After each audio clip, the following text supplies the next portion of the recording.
Perfect. Hi, everyone. Thank you for joining us today. We'll be starting shortly.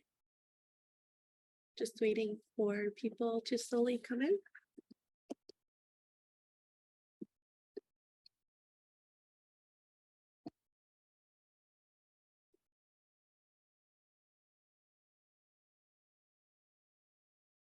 For those joining us right now, we'll be starting shortly.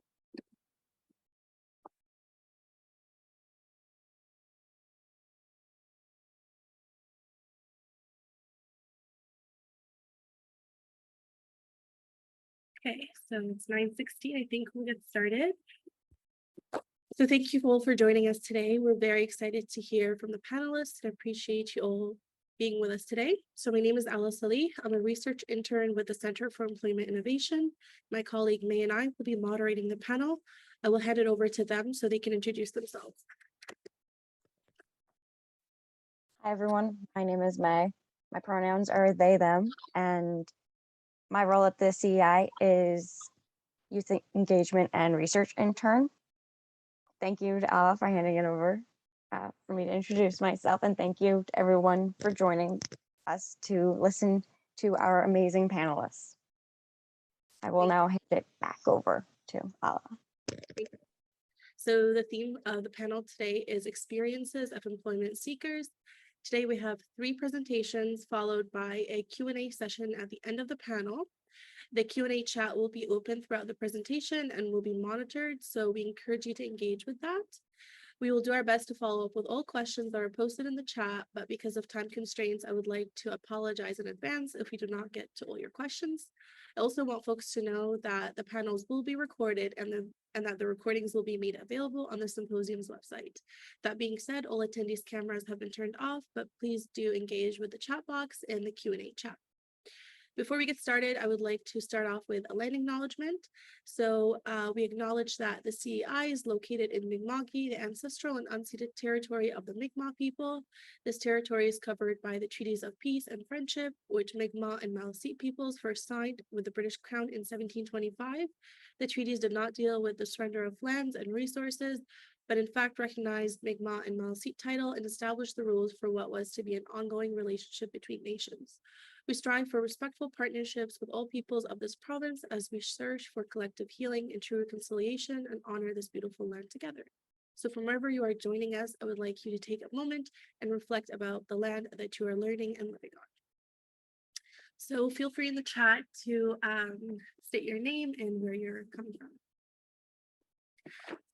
So our first panelist today is Sarah McKnight. Sarah is entering her 4th year at St. FX. She is completing a Bachelor of Arts with a major in sociology. Sarah is working under the supervision of Dr. Noreen Verberg, who studies the economic transitions of refugee newcomers resettling in rural Nova Scotia. So I'll hand it over to you, Sarah.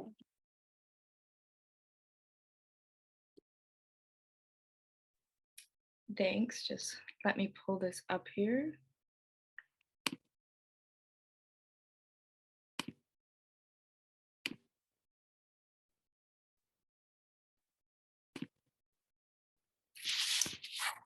Okay, so good morning, everyone. I'll just introduce myself again. So my name is Sarah McKnight, and I'd like to thank you all for attending today's symposium.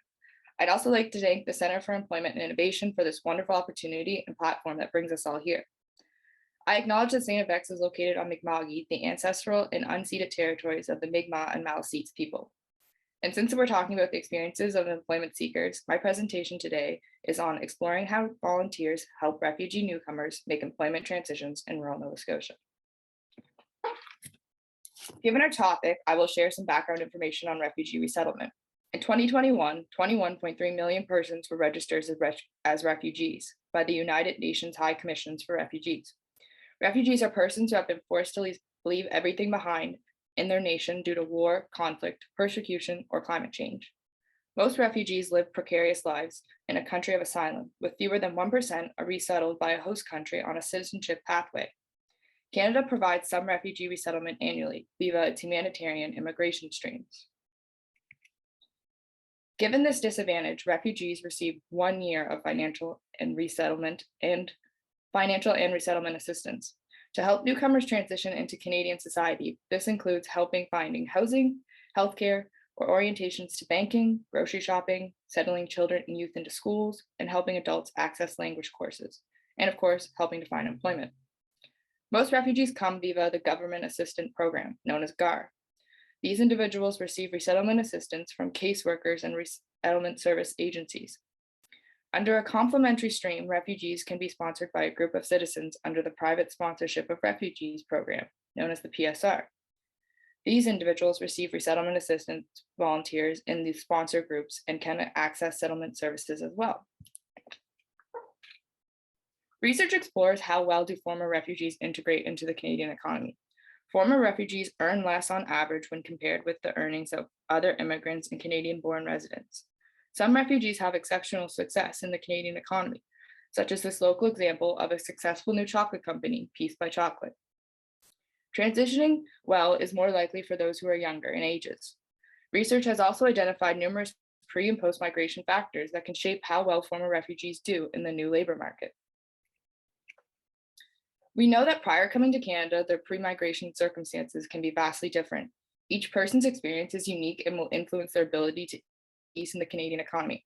For instance, some newcomers will have had long projected periods of displacement relevant to others, and some have endured deeply traumatic experiences and losses. The experience of living as a refugee will influence their health and well-being, their access to education, and opportunities to develop occupations that have relevance in Western-style economies. Given these diverse factors, we know that some newcomers will transition easier than others. Once in their new country, newcomers have to adapt to the language, culture, and systems of their new country. This can create opportunities for some and barriers for others. Knowing the language of a new country makes it for an easier transition. Not speaking the host language will greatly limit a person's economic transitions. As many of you know from media reports, such as medical doctors driving taxis, refugee newcomers often face an uphill battle getting their credentials recognized. Research indicates that newcomers experience discrimination. This creates additional barriers for refugees due to having to navigate the different cultural norms and social practices of the new country. Poverty is a key barrier to employment. For the first year, refugees receive an amount of money equivalent to social assistance. This makes it challenging to afford transportation and childcare. My next few slides will introduce two variables that are receiving recent attention and are the key variables for my study. They are social capital and resettlement streams. So research is starting to examine what can be learned about the private sponsorship of refugee program that has been running since 1979. One question in this new area of research is, do privately sponsored refugees make a faster, more durable economic transition than refugees resettled with government service agencies? This question is asked because privately sponsored newcomers receive settlement assistance from the volunteers in their sponsorship group, whereas government assistant newcomers receive assistance from service agencies. Research indicates that PSRs tend to make quicker transitions than government assistant refugees in the short term. However, this short-term advantage fades in the long term. But there is one key exception. When comparing newcomers who are more vulnerable and less educated at arrival, PSR newcomers report higher incomes and job security in the long term than the GAR newcomers. So, emerging research indicates that social capital is a resource for economic integration. The concept of human capital refers to a person's skills, education, and credentials. These sorts of things are conceptualized as resources for participating in the labor market. It is important to recognize that a person's social linkages and networks also can serve as resources to help one participate in the economy. Social linkages and networks are established by attending schools, faith communities, social groups, or work. Research indicates that a larger network of acquaintances helps people hear about opportunities and get key information pertaining to their career interests. Sociologists refer to this as the strength of weak ties. There are two types of social capital. Sociologists argue that both types can help individuals find and hold jobs, address barriers to employment, and develop new opportunities. Bonding social capital refers to the relationships among our family and ethnic members. It provides interpersonal resources such as childcare, emotional support, and even mentorship. For immigrants and refugees, members of one ethnic group may provide language support or help with learning about the different Canadian systems and resources. Bridging social capital refers to the relationships we develop across social and ethnic groups in various social domains, so in school or work or club or leisure. It provides different kinds of resources such as relevant information or networking. For immigrants and refugees, Canadian acquaintances can provide critical information on how these things work, so how to get a safety certificate or how to access various services. But according to Steinbach, government assistant refugees experience social isolation, and they have few avenues to meet people and develop relationships with the community members. For instance, one of her participants described his social isolation as a handicap to integration. She concludes that their lack of bridging social capital creates barriers to economic integration. Until recently, few studies examined the work done by community members who commit to resettling refugees. My project is a part of emerging literature on the community-based refugee resettlement done by people using the PSR program. My analysis draws from Dr. Verberg's study on how resettlement volunteers in rural communities of Nova Scotia help refugees find work. This presentation is based on qualitative interviews with 30 volunteers working with 11 sponsorship groups in 6 rural counties of Nova Scotia. They were asked questions about their group help refugees make employment transitions in rural communities. Most groups started with 1 or 2 families, and many have continued with the sponsorship of refugees.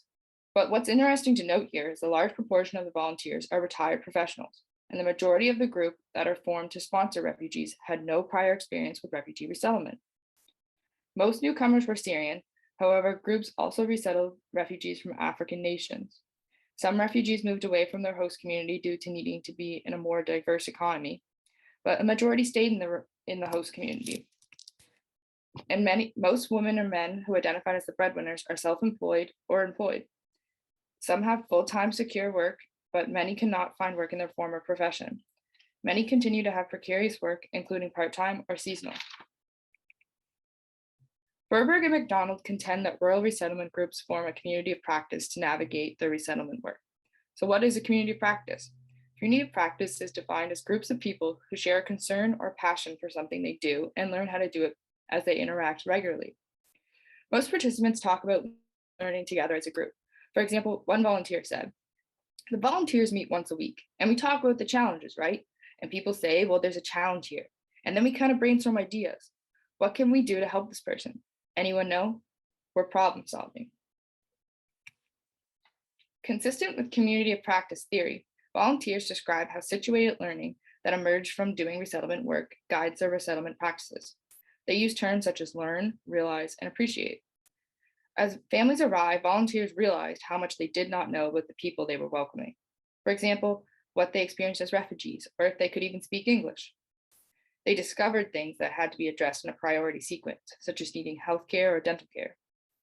And soon they realized that these factors would influence a newcomer's experience on finding employment.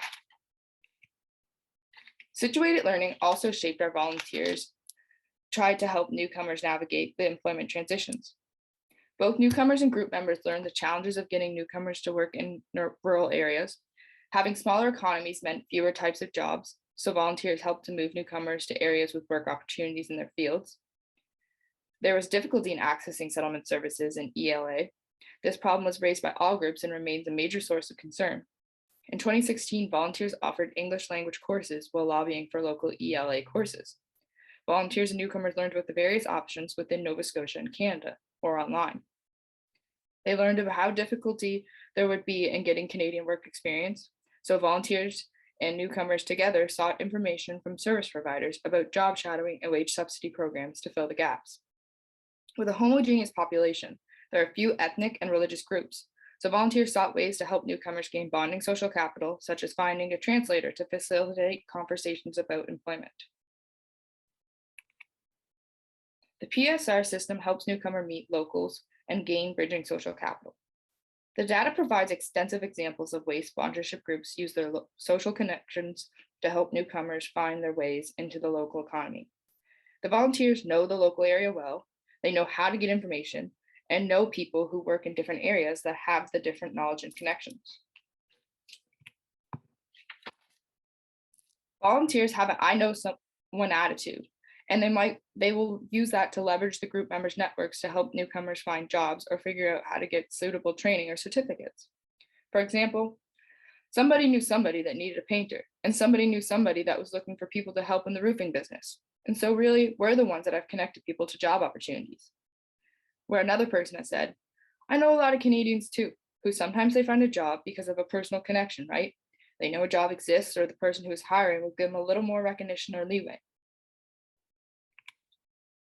There are many ways volunteers and people in the networks help newcomers with their employment transition. Depending on who is being helped, adapting to the local economy involves getting a driver's license, learning about and getting safety certificates, such as WMIS, to learn about and use job search services, develop a resume and apply for jobs, do a job interview, explain Canadian workplace norms, do course and tests to get prior credentials recognized, and connect to employers, etc., etc. Each case is unique, and the kind of help depends on where a person is at. Volunteers ask newcomers about their work history and goals and realize that they would have a variety of challenges to being able to get work in their past occupation. As they tried to help them, they learned about the limits in adult education and services in the rural areas of the province. Most newcomers must learn English. Access to ELA is quite limited in rural communities. As well, people learn about different paces and have different needs. Most newcomers need to get their credentials recognized. This may require getting Canadian credentials for the same profession or trade. This is especially challenging for those who cannot access pre-migration certificates. Many volunteers spoke with the worries of discrimination, and employers wonder if newcomers know Canadian workplace norms. These are complex factors that require secondary examination and analysis. There are several examples in the data of volunteers helping newcomers navigate the system to get credentials recognized. Here is an example of a newcomer with teaching certificates. Group members worked hard to find out how to get those credentials recognized. Quoting one participant, one member persevered with the Department of Education. We would get other people involved in the community and ask them to call the Department of Education. This person just persevered, and now newcomer has an intern teaching license and is actually working in the school system, which I think is awesome. Bear with me as I read this next quote.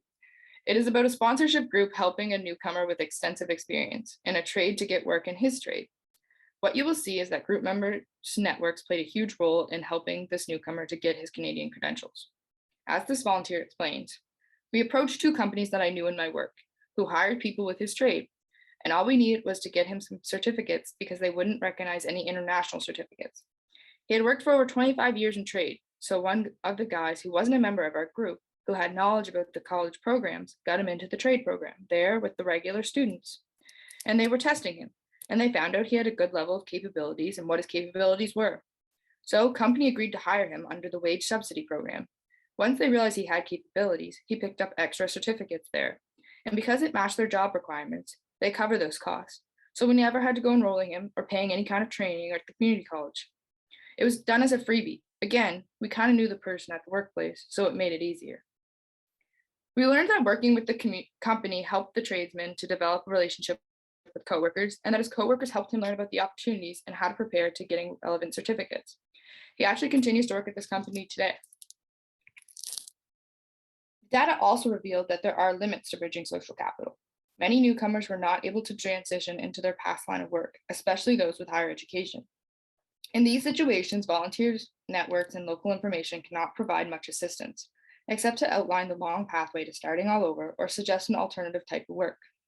For example, one volunteer explained, there's this guy who could not get his documentation out of the country of origin. He has a degree, but he didn't have his documentation with him when he fled. And you can't, he just has to start over. There's nothing you can do about it. In the end, he took a job as a cleaner. To conclude today's presentation, I'd like to highlight the following. Employment integration is one aspect of holistic integration. Resettlement by community members helps newcomers gain a local network of Canadian-born residents who know the local economy and how to find out information. Bridging social capital can facilitate employment transitions, but recertification opportunities are limited for older newcomers raising families. And 6 years later, recent newcomers also benefit from bonding social capital, as those resettled earlier can help with their transition. So I'd just like to say thank you for your time today and coming to this session, and give a special little shout out to Dr. Noreen Verberg and Kenzie McNeil for their help with me. Thanks.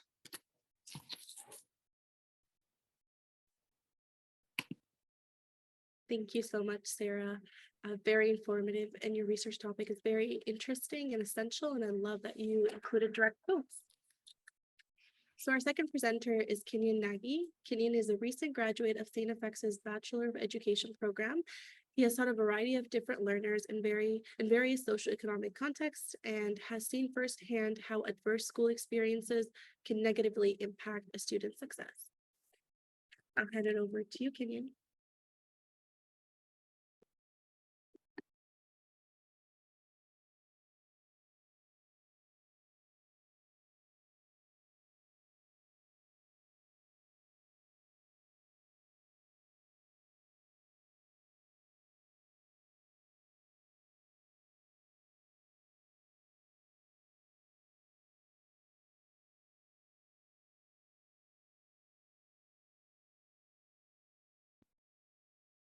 Kenyon, if you start talking, you're muted.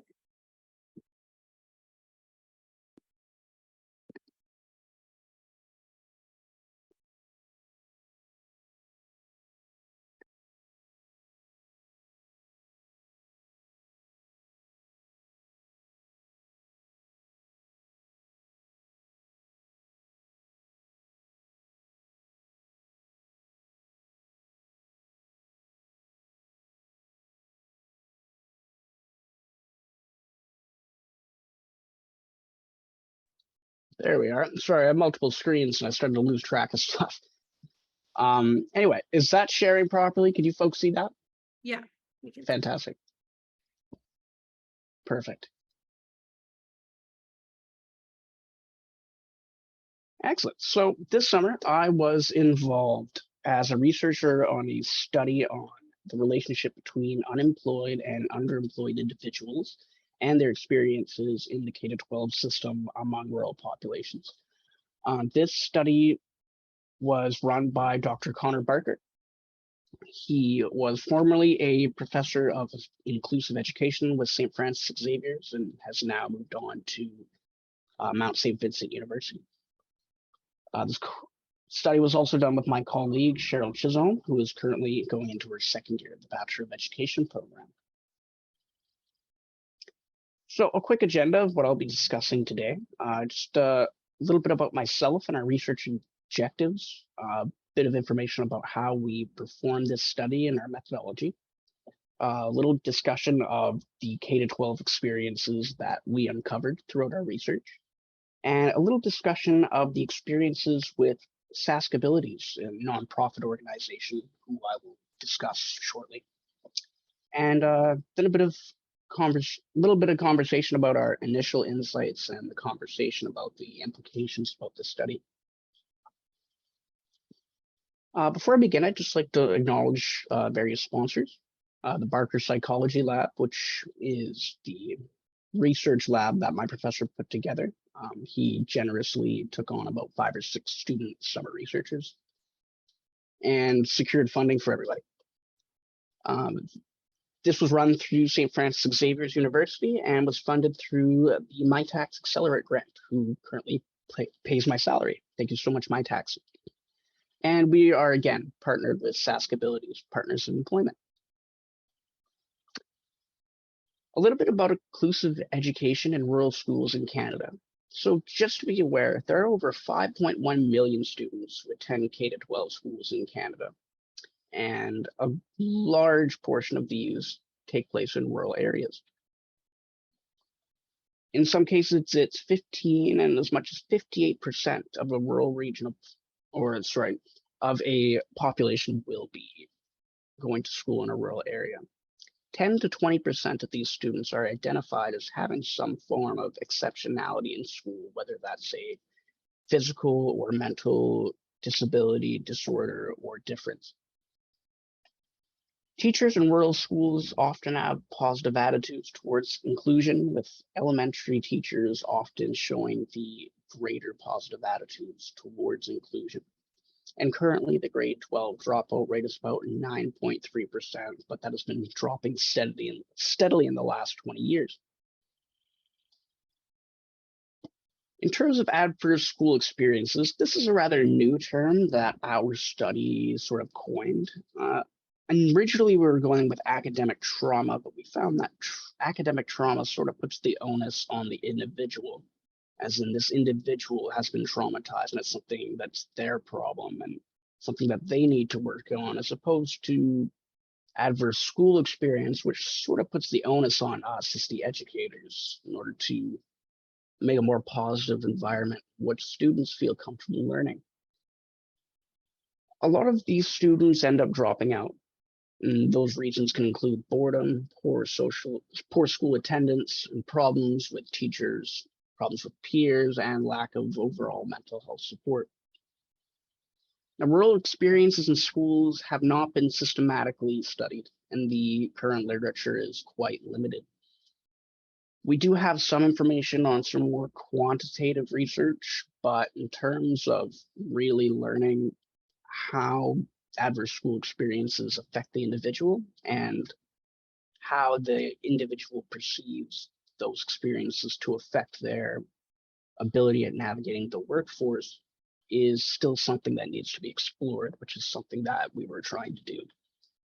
We do know that adverse childhood experiences, for those of you who are aware of the ACE study, can lead to a greater likelihood of academic failure or dropout, and in general, it just leads to poor health outcomes overall over time. Research into adult learners has tended to focus on post-secondary learners and not individuals who are in basic education or who have dropped out and are looking to find their way back into academia or employment. So the term we use to describe these experiences, again, would be adverse school experiences. Our research partner is Sask Abilities, and as the name might imply, these folks are located out of Saskatchewan. They're a nonprofit organization. They're committed to helping individuals with disabilities or barriers to employment find meaningful opportunities in Saskatchewan, and we'll discuss more about the supports they provide further on. In terms of our research context, this all took place in a rural area. We interviewed participants from Swift Current, Saskatchewan. Now, what does it mean to be rural? This is an interesting question. If we go through Statistics Canada, that's a very, very broad definition. Depending on which one you take, all of Nova Scotia could be considered rural. All of Saskatchewan could be considered rural. Is it a measurable statistic? Is it an identity? Or is it a lifestyle? Depending on where you grow up, I myself grew up in a town of 90,000 people. That answer could change depending on whether you were 5 minutes down the road or not. In this case, for our study, it was widely accepted that rural would consist of populations outside of the major urban population centers in Saskatchewan of Saskatoon and Regina. Now, the current literature on the subject employment employs the term NEET to describe individuals who are not in employment, education, or training. It's an acronym. But our study, we don't really like this term. We employ this term in various aspects, for the most part, just to keep current with the literature for the dissemination of the research. It'll be easier to find alongside other studies of a similar topic. But we like to acknowledge it's a deficit-based term. It defines individuals by what they lack instead of what they possess. And we prefer the term individuals who are facing barriers to employment, education, and training, or BEATS. If it sounds cheesy and corny, it's because I came up with it. In terms of the past literature, we know quite a bit. We know employment status is frequently posited as a major social determinant of health. It supports individual health and wellness directly and indirectly, either directly through medical benefits, extended health care, dental, vision, etc., and indirectly by providing an individual with both a sense of purpose through their contribution to society, as well as a means to socially engage with community. Both of these are an example of social capital, as my colleague had discussed in the presentation prior to me. On the inverse, being unemployed or unemployed has been linked to both poor mental and physical health profiles. Now, this is important to keep in mind considering the population that we're studying with SASC abilities, which I will elaborate on further. The social conditions responsible for the generation of employment opportunities in rural populations are highly contextual, often resulting in a job market that is largely dictated by volatile external factors. In a lot of areas in rural Nova Scotia, for example, the local economy is driven by the lobster fishing industry. In a lot of places in Saskatchewan, it's similar with agricultural industry. But the bottom line is, in smaller locations, such as the ones that we're studying, the smaller area tends to inhibit employment opportunities. There's a lot narrower set of opportunities, and oftentimes it's hard to find somebody a place where they feel like they belong. In 2021, Erdogan found that these challenges faced by rural needs were exacerbated by the shortcomings in rural communities, and this included undeveloped rural infrastructure, problematic access to education, limited employment opportunities, and the most meaningful one was a lack of meaningful social interaction.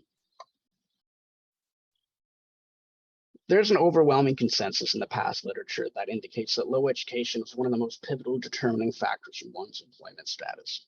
Higher ACE scores, adverse childhood experiences have been found to adversely affect higher educational attainment, both directly and indirectly.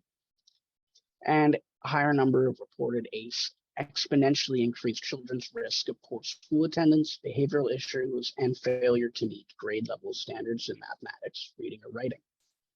So we know adverse childhood experiences in general have a negative effect on a student's potential for success in academics and subsequently their potential for success in the labor market. But not all of those experiences are outside of school. In fact, we believe some of them are directly a result of school itself, and that's something that we were looking at with this study. We were looking at what were some common adverse school experiences, what were some recalled experiences of inclusive education. In other words, what were some barriers and supports to these learners while they were going through school? And then what were the supports and opportunities provided by our community-based organizations, SASC abilities, that supported the success among these adult learners who have experienced these difficulties? Our methodology, we interviewed 10 individuals in Swift Current throughout June 2022. Half of them identified as female, 40% identified as male, and 10% identified as pangender. 20% identified as having Indigenous ancestry, but of the remaining 80%, none identified as a visible minority as defined by Canadian employment guidelines. However, and this is why it was important that I mentioned earlier, 100% identified as having some form of disability. So in terms of this study, it really gives us an insight into how each of these individuals that has some sort of diagnosed exceptionality perceive how society is including them, both through their time in K-12 education and their subsequent time in the workforce. We took these interviews and we transcribed them, and then using in vivo 12 analytical software, we employed thematic analysis to analyze these transcripts. Now, thematic analysis is significant.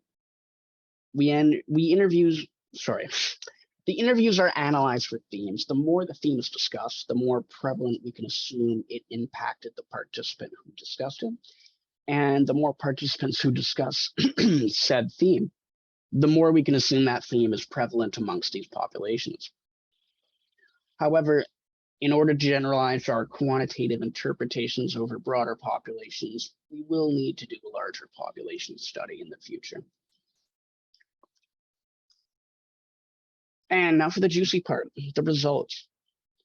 So we found some information from the data we collected from our participants were sort of organized amongst challenges in K-12 education, supports in K-12 education, barriers to employment, supports from our community-based organization partner, and barriers from that same partner as well. In terms of challenges, and I will speak more briefly about academic challenges, given that we're all here for the employment side of things. But I do think it's helpful to address. A lot of our participants cited external barriers.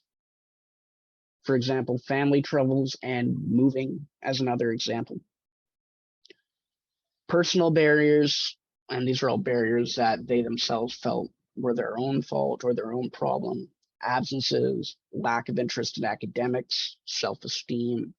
In a lot of these cases, these aren't barriers that they themselves impose on themselves. They're kids.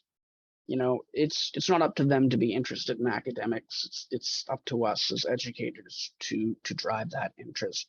And if they're not interested, they're not going to do well. So of course they're not going to show up, and of course their self-esteem isn't going to be very high. And that leads into the most discussed challenge in terms of K-12 experiences was relationships. 9 out of 10 of our participants cited poor relationships with their educators as a big challenge to academic success, and 8 out of 10 cited the same thing about peers. As they get older throughout high school, they notice some things about school infrastructure. They start to see how the sausage is made, and they indicate that there are barriers to receiving specialized supports, that large class sizes inhibit that positive relationship building between themselves, their educator, or with their peers. And then on top of that, being held back because of the lack of support is just a nail in the coffin for how they feel about themselves.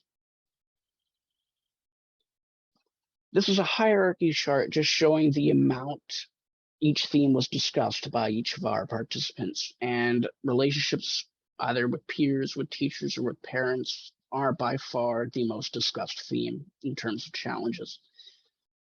And this rings true when it comes to employment as well.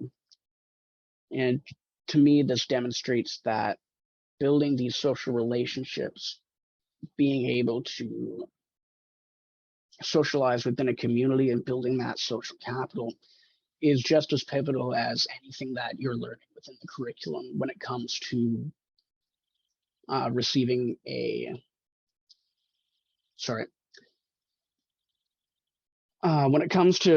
employment.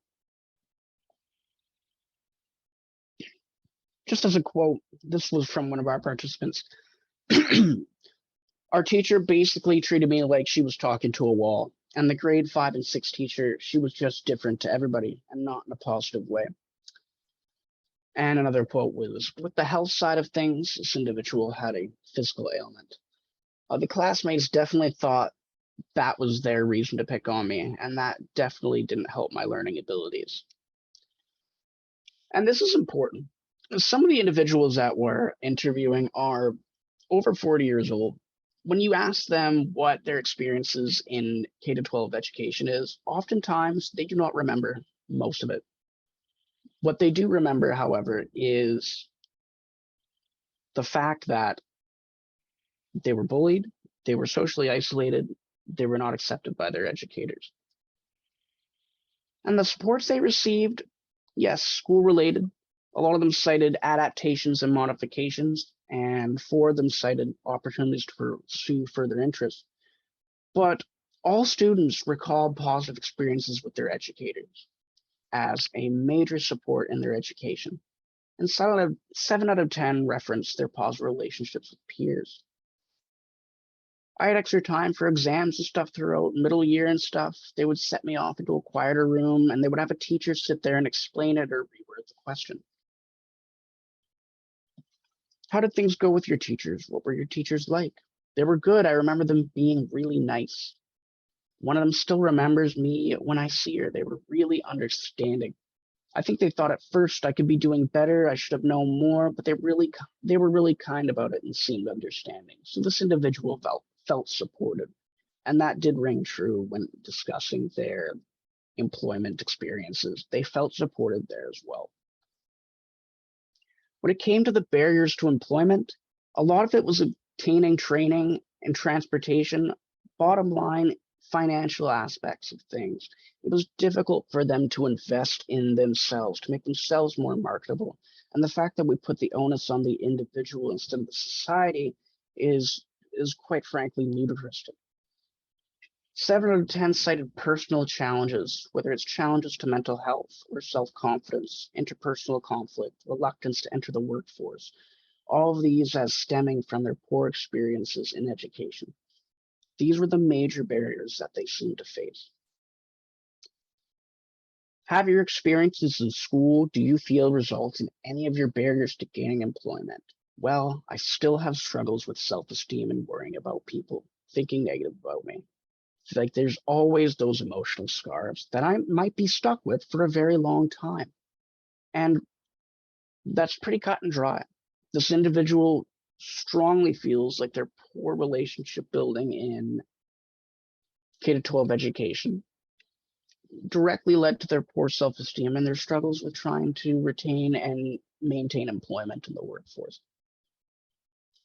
The largest supports that they received, and if there's any community partners watching, this might be a good one to watch, was financial. The access to training, technology, proper work attire, and opportunities, skills to find work, places to volunteer,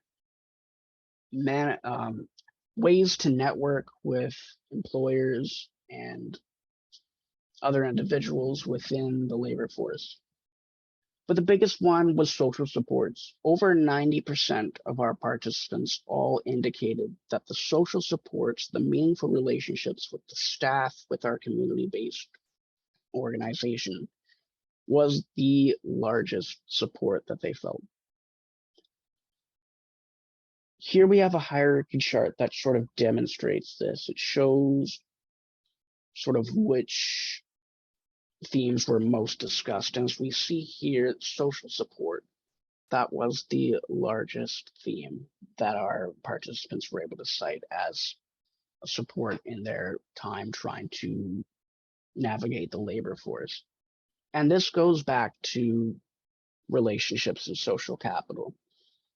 It is arguably just as important as having right work attire, having that proper training, getting meaningful education within K-12. It is arguably just as important to form those positive relationships throughout school and throughout life. That seems to be the largest difference maker in the research that we've done so far.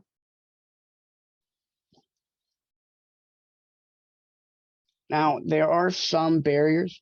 However, these were largely just due to the rural locale. Oftentimes, it was just transportation. It was difficult to get to the place they wanted to go, whether it was SASC abilities, whether it was the training that they were setting up for them.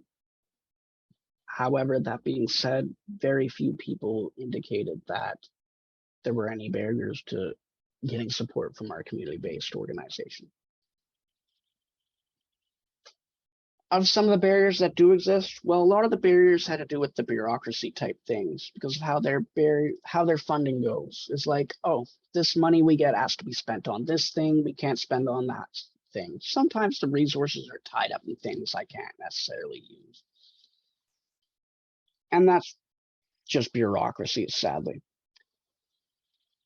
But this does tell us that in a lot of cases, funding is just tied up in places that it can't be utilized properly. And we're hoping that this information allows our community-based organizations to sort of fight for having some more malleability with their resources there.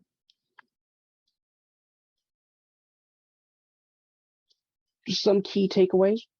Again, relationships, be it with peers, teachers, or family, they were the most frequent themes discussed. And that's consistent with our past research on adverse childhood experiences.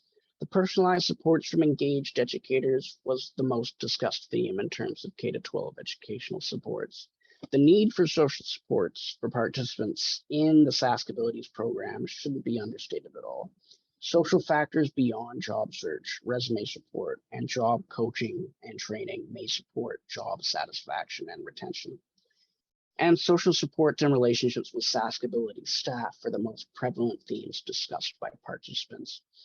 So the bottom line is, when it comes to having our community-based organizations fill the gap in supporting these individuals, it seems to be the social supports that are the most meaningful things to our participants. They do cite some of the services provided in terms of training, in terms of job searching, resume building, but most of the supports discussed were the feeling of social interaction, the feeling of belonging, and the feeling of being welcomed into the community-based organization.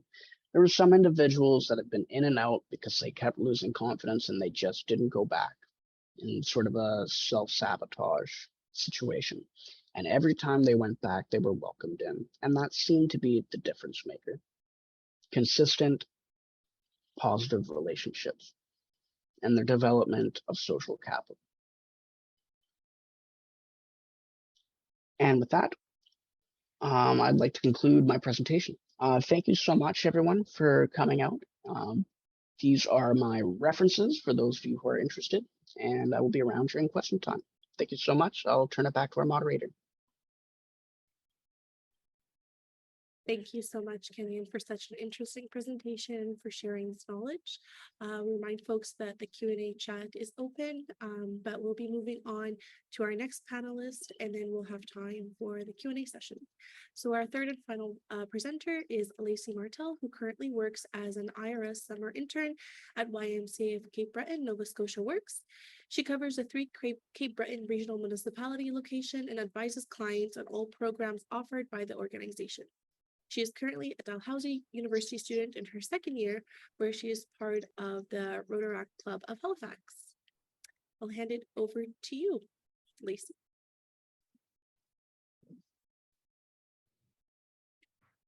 All right, I'm just going to share my screen here. So if you just give me one moment.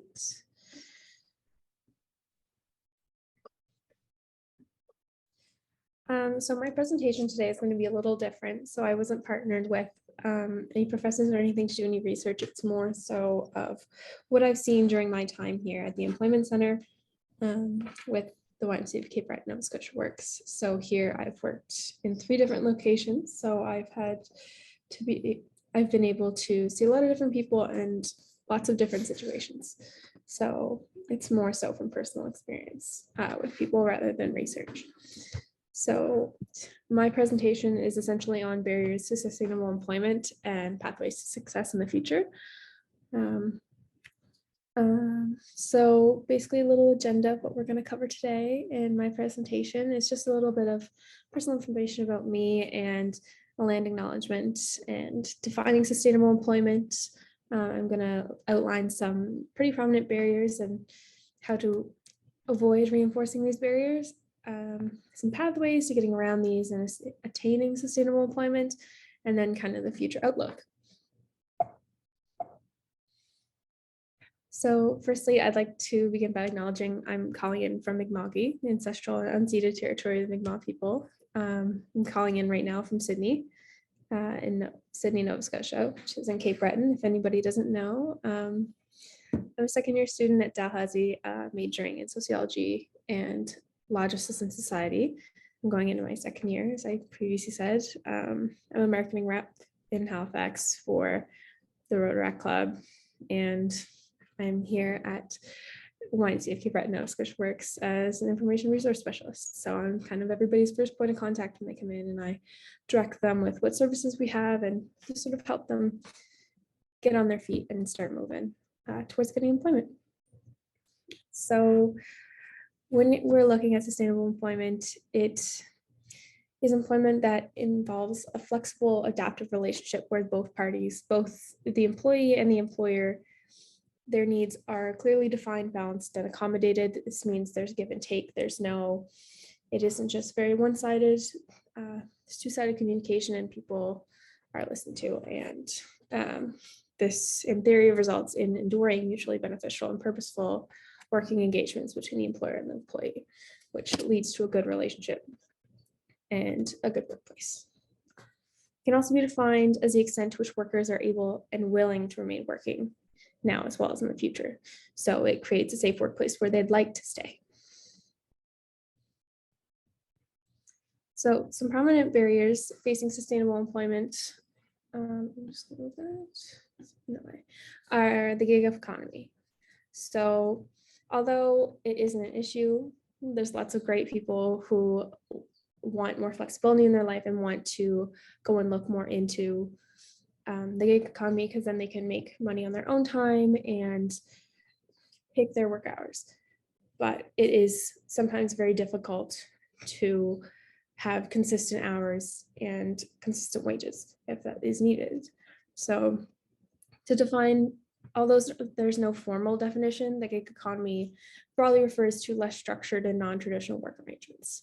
So for example, a gig worker can be characterized as like a freelancer. There's many on-demand platforms out there, as I'm sure everybody knows, such as Uber Eats, Skip the Dishes, Fiverr, things like that, where it's just contracted out. And then they just get paid based on that. Sometimes there's an hourly wage involved, but most of the time it's just paid for the exact time they're working, rather than a structured, say, 9 to 5 day. So the gig economy has also been rising in past years, as Gian Liu and Ostrovsky have outlined, which I read from their paper. Since 2005, it's risen from 5.5% to 8.2% in 2016. And I'm assuming with the rise of Uber and Uber Eats and platforms like that, it has risen since. And due to this, rather than hiring permanent full-time employees, companies are tending to hire freelancers and hire employees under contract. This way, they don't need to provide benefits such as health insurance, vacation days, medical and dental, things like that. So in the long run, it saves the company's money, but the employees are missing out on some things that could definitely benefit them. So this makes it a lot more appealing to contractor or employers to contract out work rather than hiring full-time employees. And the appeal of this gig economy makes it difficult for workers to obtain full-time employment, as bigger and bigger portions of the labor market are turning to freelance and contract work. Some other barriers facing people that are looking to get into the workforce are outside of the gig economy. For example, the design and delivery of benefits with certain companies can really inhibit a person's ability to get sustainable employment. So, for example, if a person is injured at work and they have a disability, some benefit programs don't permit the maintenance of benefits during a partial return to work. So if they're only coming to work a couple of days a week, to slowly work up to a full work week, they're not able to maintain and keep the benefits they previously had, which may not allow them to continue to go to work. For example, if they have, if they have injuries and they need their health insurance to go and obviously take care of any injuries, if their benefits are not in place, they may not be able to afford that. So that would be a severe barrier for some people. So this would force some disabled workers to stay off work until they're fully recovered. And other companies don't permit a trial return to work at all, or they penalize the worker if this trial return isn't successful. Another barrier is corporate policies. So some companies discourage or ban all communications with ill or injured workers, which disconnects workers with their social ties and eliminates discussion of possible accommodations within the company and with other coworkers. Another one I sort of previously touched on was location and the type of organization.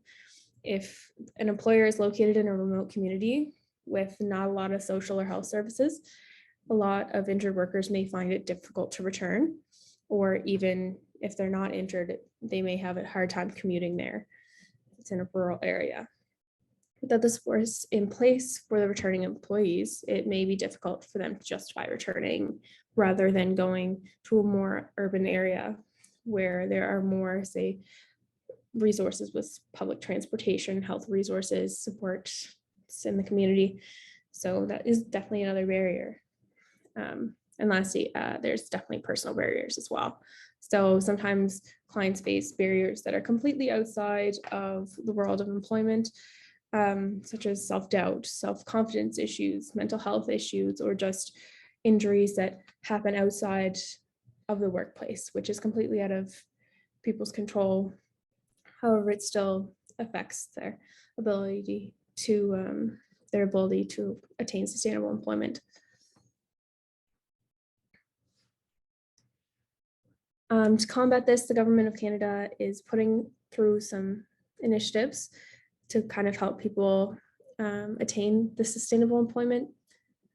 For example, they have a Skills for Success program, which provides Canadians with everyday skills needed for work, learning, and life.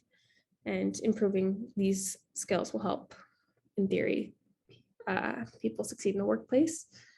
Another is youth and student job training. So the government of Canada offers programs to help youth and students get the skills they need to start their careers. For example, resume building software, volunteer opportunities, language immersion programs, apprenticeships, and internships. Additionally, they have training for Indigenous people. In 2017, INAC was dissolved and replaced by 2 new departments, Crown Indigenous Relations and Northern Affairs Canada and Indigenous Services Canada, which offer resources specifically tailored to Indigenous people and their needs. So that can take away some barriers definitely for them because it's specifically tailored to their needs. There's a lifelong learning plan that they offer as well, which allows individuals to withdraw funds from their registered retirement savings plan, which is known as their RRSP, to finance training and education for themselves, their spouse, or their common law partner.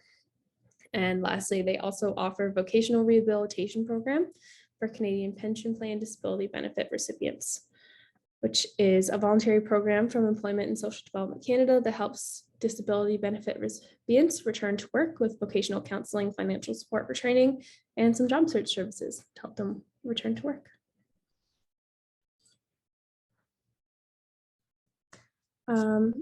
In where I work, Employment Nova Scotia, where I work at the YMCA of Cape Breton, Nova Scotia Works is Underemployment Nova Scotia. So we have initiatives that we offer to help people attain sustainable employment as well. For example, our skills development program, it's an employment program that provides financial assistance to unemployed eligible participants who need to learn additional basic to advanced skills to help find work. For example, CCA programs, or just going back to school in general for LPN and business admin courses to help them have marketable skills that will help them more easily attain a job in the local job market. A lot of times they take programs at local community colleges or other training programs such as CBBC or Island Career Academy, which are local institutions here in Cape Breton.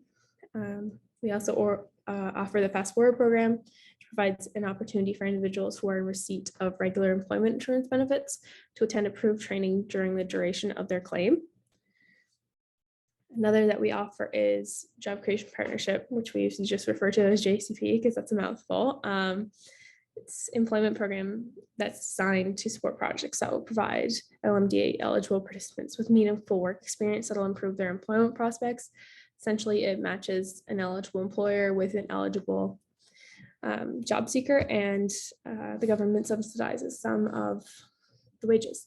So it makes it easier, especially for small businesses and job seekers, so they can get a job to sustain themselves, and the employer also gets an employee that is, committed, and it makes it easier for them financially. We also have the START program, which encourages employers to hire unemployed Nova Scotians requiring work experience, resulting in good jobs for Nova Scotians and good employees for employers. And there's a wage incentive as well, which I misspoke and said was JCP. I meant to say that was the START program. And then we also have Works for You, which is intended to support projects across Nova Scotia that'll increase job readiness of non-EI eligible clients and aid in attaching them to the workforce. And essentially the goal of this project is to integrate or reintegrate clients into sustainable and insurable employment. So for the future of sustainable employment, while there's a slight decrease in the amount of sustainable employment available with the gig economy on the rise, there still are positions available, but sometimes access to those positions requires additional training or education. But there are some supports in place, which here we help with.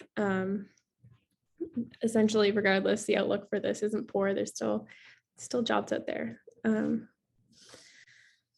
So just big takeaways from my experience here. There are amazing programs out there to help people obtain meaningful and long-term employment. Sometimes it just takes a helping hand. And one of the biggest barriers for people is a lack of confidence in themselves and their abilities. So one thing I'd love to see in the future is people really take a look internally and, see the strengths that they have and build confidence around that. And honestly, another takeaway is just more people face challenges finding employment than you would think. Before I took on this position, I never realized how many different people from completely different backgrounds had difficulty accessing the labor market. The clientele that comes in is so diverse. So it's just, you can never really say that, because everybody struggles to find employment, some more than others for sure, but it's a barrier for a lot of people. And finally, I know it sounds cheesy, but kind smile and a helping hand goes a long way. Some people are having a really hard time, so being able to be the first point of contact and give a smile is definitely, it may not be super employment related, but it gives them a little boost of serotonin to, help their little journey. So if there's any questions, you guys can pop them in the Q&A, as the moderator said. And if I don't have the question right away, the answer to the question right away, I'll get it to you as soon as possible. And these are some resources I used while researching to do my presentation. And if anybody's interested, they'll be there. But yeah, that's basically it for today. I just want to thank the St. FX Center for Employment and Innovation for the opportunity to be able to present today. It was amazing, and everybody else's presentations were super, super informative, and I'm so happy to be a part of this. Thank you. Thank you so much, Lacey, and for the invaluable information that you shared with us today. And echoing what Paula said, it is not cheesy. A kind smile and helping hand does go a long way. So I think questions are coming in already. I think we can jump into the Q&A session. So I'm going to hand it over to my colleague, May, who will be taking over. Oh, it put a timer to monitor the time and it went off. Sorry. May will take over the Q&A session, but I will still be around to monitor the chat and just jump in whenever. Thank you, Ella. You did a great job moderating. Thank you to all of our panelists for your presentations. They were all incredible. So, wow, we really do have questions right away, which is an awesome thing. So,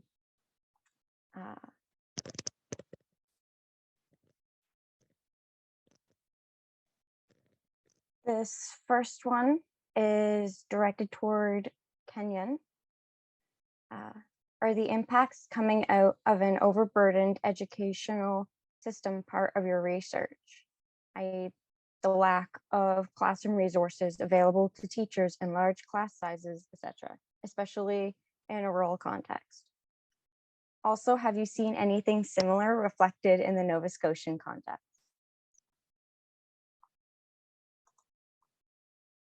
Hi, thank you. Yeah, in terms of the overburdened education system, we were really looking at our participants' perceptions of their educational experiences. So in a lot of regards, their perceptions when they're mentioning, poor relationships with teachers, etc., a lot of times it's not necessarily an apathetic or poor teachers. A lot of the times, yes, it is an overburdened education system and a teacher that is trying to contend with that. Now, that being said, I still, sorry, I lost my train of thought.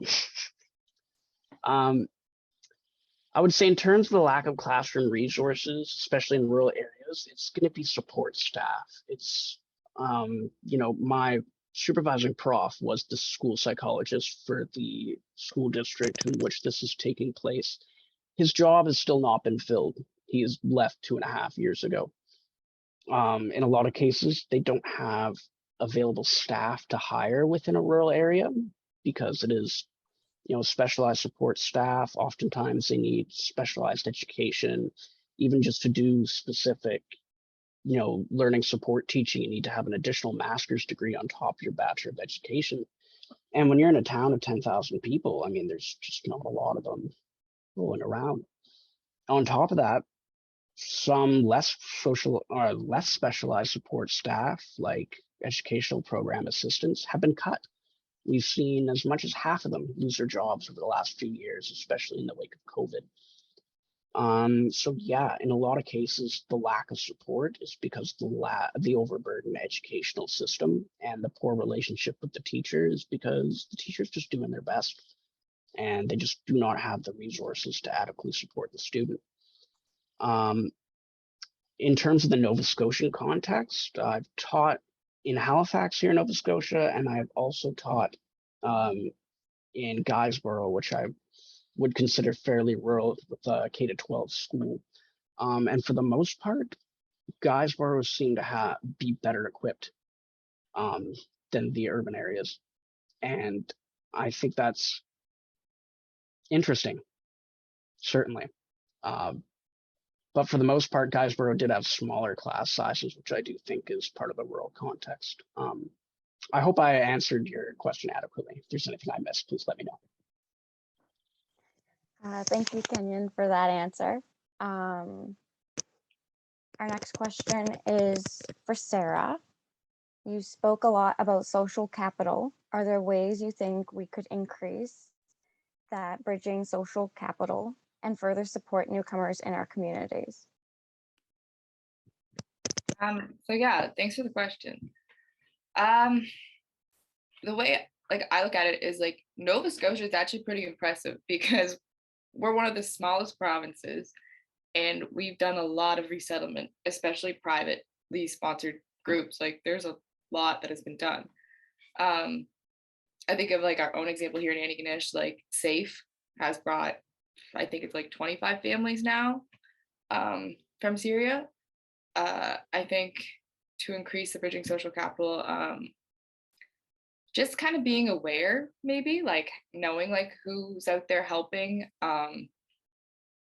extending that olive branch of at school, if you know of anything going on. I know one of my favorite examples I've learned was that they had a tea party inviting people who speak Arabic, and it was really cool. They had a tea party and they may not have been able to, they were learning English, but it was a really cool example of being able to bridge that social capital and make connections and develop relationships. So yeah, I hope that answered the question. Thank you for even the example that you gave. I like that. I like the tea party with the Arabic. That sounds really, really cool. So next question is for Lacey. What was the biggest learning you took away from the summer? What was the biggest surprise for you? I would say, I kind of mentioned in my takeaways, the biggest learning curve I kind of took away from working here is that the biggest stereotype is that it's always people that are struggling, say with mental health issues or addictions and things like that, common in this area, that are always the ones that are unemployed and need work. And people will always be like, oh, they're lazy, this and that, which is so completely not true. Everybody's struggling with their own personal things. But beyond that, there are a lot of people struggling to find work, and there doesn't even have to be certain barriers. The job market just isn't quite forgiving all the time.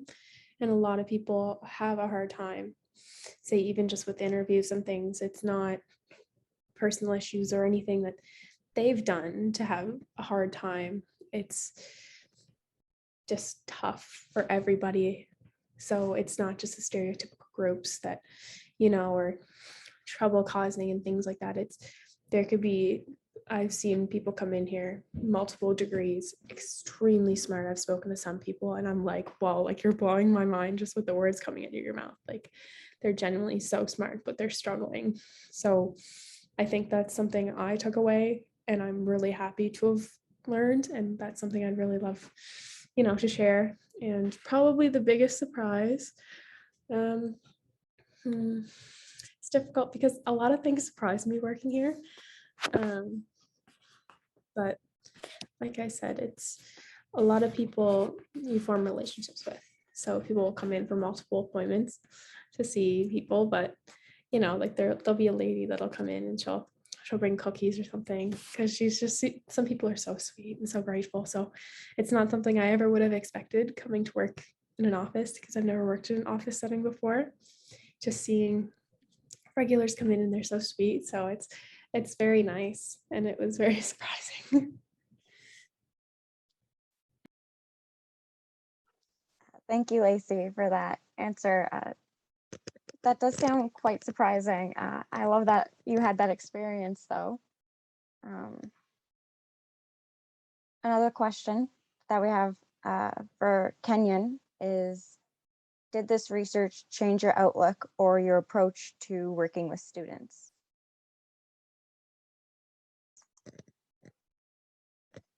I don't think I would say no, simply because I'm very new. Like I only just recently graduated from my Bachelor of Education, so a lot of this stuff we were taught throughout the time in our BED program. We have to do, first off, we do what's called Sociology of Education, learning about how different populations being disenfranchised over the course of Canadian history has led to, various discrepancies amongst the numbers and such like that. And then we go right into 3 different classes on inclusive education itself. So I would say a lot of this is stuff that was just very recently taught to me that I'm just seeing in practice. So I don't think it changed my perceptions so much, but there are a lot of educators that graduated from programs 10 years ago, 20 years ago, that this might be something newer, or at least something they didn't learn about throughout school. Not to discount that in their actual experiences at all, but that's why we do professional development, is to sort of keep up with these things.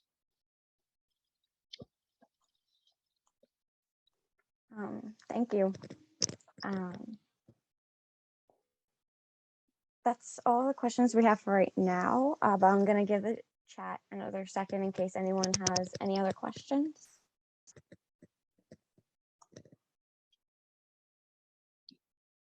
I guess I can ask the question for Sarah. So what would you say is the most interesting or surprising finding from your research? That's a good question. I think for me was how, like, the lack of access with English. I was really surprised, like, because some of them, well, even in their own language, like that really surprised me that some of them like come here and like they can talk and stuff, but they don't even have the literacy skills in their own language. So to try to learn English now, and some of them do, and like one of the participants that I find really cool is like, he spent hours, he would like, he's driving his kids to school, while he's waiting in the parking lot, he watches a 10-minute video on YouTube. Like he took hours and hours learning to English and putting everything in to becoming fluent. And now like you would not know that it took them 2 years to learn English and they speak pretty fluent. So yeah, the barriers with English was really surprising for me, actually. You, Sarah? I think, Kenyon, you have your hand up. Yeah, I just wanted to comment on that. It seems like when I look at the numbers, Canada has a birth rate of 1.2. We're well below replacement rate, even not even in the context of refugees, but just in the context of immigrants in general. I mean, we need immigrants. That needs to happen. We have an aging population, and we're not going to be able to sustain our senior citizens with a smaller, younger population feeding into healthcare, taxes, etc. So to me, it just seems wild that we're not doing more to try and support things like ELA education, both throughout K to 12 and following throughout adult basic education, and just in general having some sort of program for individuals to utilize. It just seems ludicrous to me that none exists. Thank you, Kenyon. So I'm not seeing any more questions coming in the chat.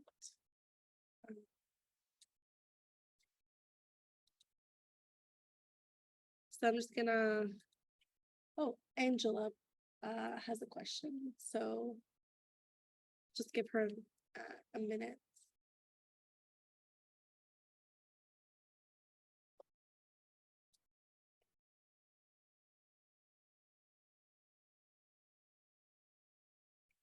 In the meantime, if anyone can think of any questions, I work for them.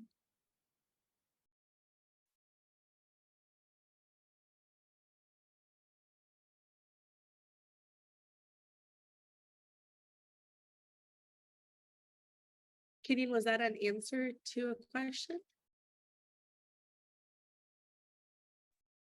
Yes, I had just noticed something earlier in the chat. She asked if the research was publicly available yet. Just not quite. We're still just reaching out to journals to get published. I'm doing research right now on the future of work, and I'm wondering if any of the students today would be willing to speak with me. I would leave that absolutely. Yeah, I would leave that up to our panelists. And if they were willing to share their information, that would be great. Yeah, I'll put my details in the chat. Perfect. Great, thank you. It doesn't seem that there are more questions, so we'll wrap up. Thank you again, May. Thanks for joining us today, and we would like to remind you that the day is still filled with awesome presentations. We have a panel titled Supporting Economic Empowerment of Women and Girls at 1 p.m. and another panel titled Gendered Experience in Employment at 3 p.m. And we have a poster hour from 11 to 12. Thanks again, everyone, for joining us, and have an awesome day. Thank you, everyone.